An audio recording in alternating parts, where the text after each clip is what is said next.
Welcome to vidonko.com। আমি সঙ্গীতা, তোমাদের ম্যাথসের teacher. চলো দেখা যাক কি প্রবলেম আছে সলভ করার জন্য। সঠিক উত্তরটি নির্বাচন করো। 1.5 কেজি এবং 80 গ্রাম এই রাশি দুটির মধ্যে অনুপাত কত সেটা আমাদেরকে নির্ণয় করতে হবে। দেখো, এখানে যখন আমরা অনুপাতটা নির্ণয় করব আমাদেরকে দেখে নিতে হবে ইউনিটগুলো সেম আছে কিনা। তো প্রথমে দেখো, এখানে ইউনিট আছে কেজি আর এখানে ইউনিট আছে গ্রাম। ঠিক আছে, তাহলে আমাদের দুটোকে একই ইউনিটে কনভার্ট করতে হবে। Either both of them we need to convert to KG or both of them we need to convert to gram.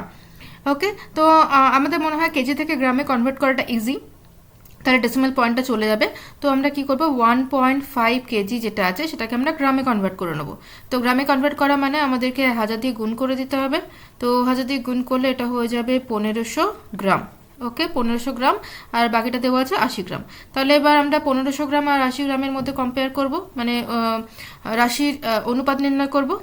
1500 গ্রাম, ওকে, আর এটা হচ্ছে 80 গ্রাম। দুটো ইউনিটই সেম সেম, তাহলে আমাদের ইউনিটগুলো কেটে যাবে, শুধু আমরা ভ্যালু দুটো তুলনা করব। তাহলে এখানে 0 0 ক্যান্সেল হয়ে গেল। 2 দিয়ে যদি ভাগ করি উপরে নিচে, তাহলে আসবে উপরে 75 আর নিচে আসবে 4। ঠিক আছে, তাহলে এই দুটো রাশির মধ্যে অনুপাত হচ্ছে 75:4। দেখো, অপশন বিতে আছে আমাদের 75:4, তাহলে অপশন বি হচ্ছে সঠিক উত্তর। Okay, thank you for watching vidonko.com। অঙ্কের আরও প্রবলেম এবং সলিউশনের জন্য আমাদের ওয়েবসাইট অবশ্যই ব্রাউজ করো।